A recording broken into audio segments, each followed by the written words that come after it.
Hey fellow YouTubers, good morning. So I made one video in the past about death wobble, where I just basically told my one real scary experience with a death wobble.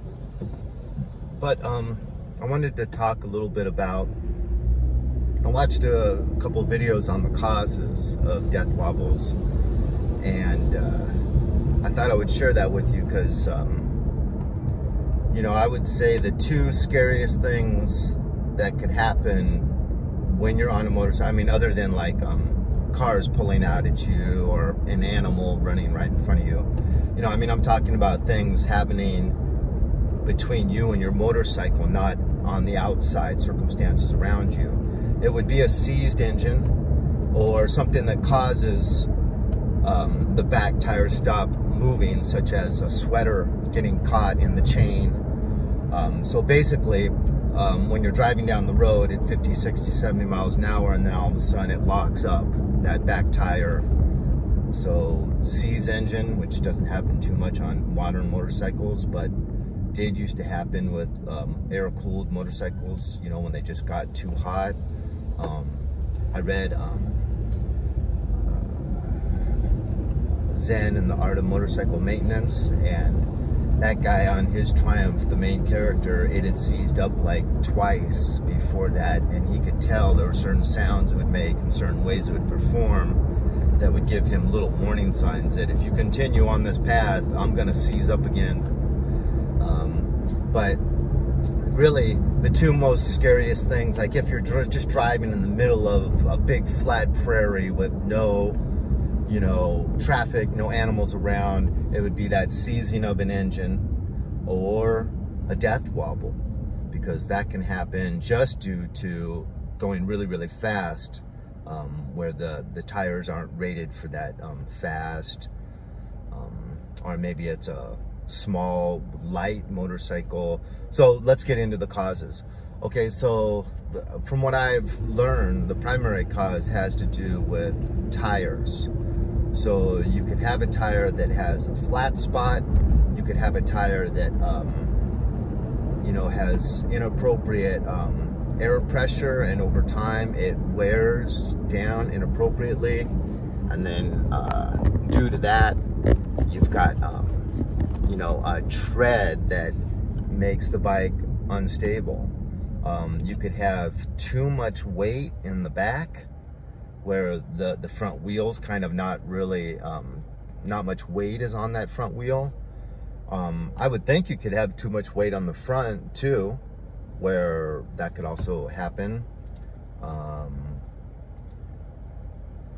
think just like possibly really old tires.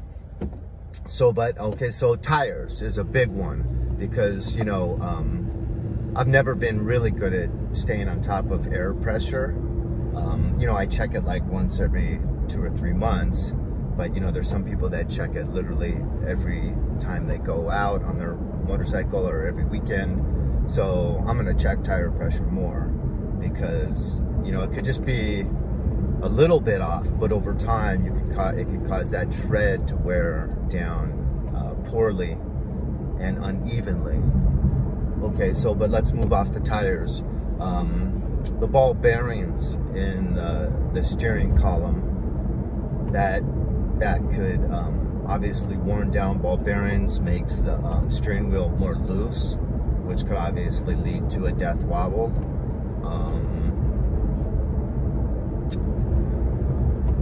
Other than that, there's other mechanical things, I'm sure, within the steering that I'm not aware of. But a lot of times, I think people that think they've had a death wobble, it was more due to road conditions, and it caused the wheel to feel like it was a wobble, but it wasn't. It was the road conditions. So you have those snakes, you know, that'll take your tire this way and then that way and then the other way.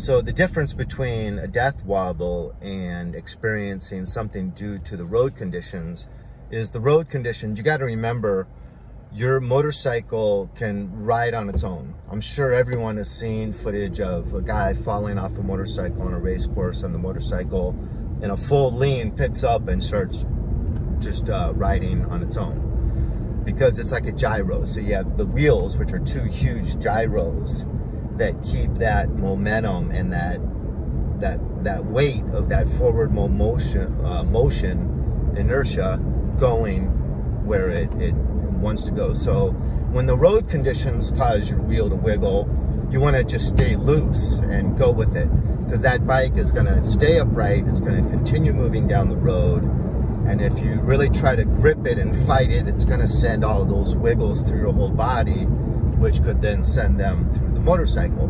So, but now if it's a death wobble, you do want to kind of, you're not going to be able to manhandle it or muscle it to stop, but you do want to grip, because if that death wobble gets really strong, you don't want to lose your grip on the handlebar. So you do want to grip it strongly, and you want to lean up over the tank to reduce, to put a little bit more weight on that front wheel and just kind of try to ride it out. So there's a little bit of difference between the road conditions and how you handle it. And the road conditions, you basically just want to be loose as a goose and just ride through those wacky road conditions. I'm sure everyone remembers when they were a beginner and you'd hit some of those road snakes and they would cause you real fear. I even remember before I started riding, watching motorcycles on the highway from like the back seat of my parents' car, and kind of seeing them go over a crack in the road and seeing how it would cause the whole bike to wiggle. And even before I started riding, just thinking, man, those guys got balls of steel, excuse my language, because, you know, you're driving 75 miles an hour, and to see that whole bike wiggle like that, you know, my heart almost skipped a beat, and I'm not even on the motorcycle. But, you know, the more times you experience it, you just know, as long as you just stay loose, that it corrects itself, basically. Anyways, that's my bit. My death wobble was the second time ever going on a freeway at age 16. So I had really, really old cracked tires and a pretty beat up motorcycle. So it never happened again, so it was probably the condition of the tires, because I never had those ball bearings worked on. So that's what I did. I had just gotten over, I got on the freeway, I had just gotten over to the second to fast lane, and the death wobble started really bad, and I instinctually kind of did what I was supposed to do. I gripped the handlebars tighter, I leaned up over the tank, and I did not press the front brake, which can have dire consequences during a death wobble. And I just kind of immediately started changing lanes, looking over my shoulder, no clicker or anything, and just easing over. And literally got off the very next exit from where I got on. And thank my lucky stars, that was a really serious experience. But I'd love to hear a comment. A lot of you guys started out dirt bike riding. I'd love to hear a comment about how you survived a death wobble, or what your closest experience to one was, and if you survived, if you went down. Anyways, it's Monday morning. Hope everyone's feeling good, doing good. Leave a comment. Have a nice day. Take good care of each other. Hit like, dislike, subscribe if you haven't done that, and share this video. Adios, amigo.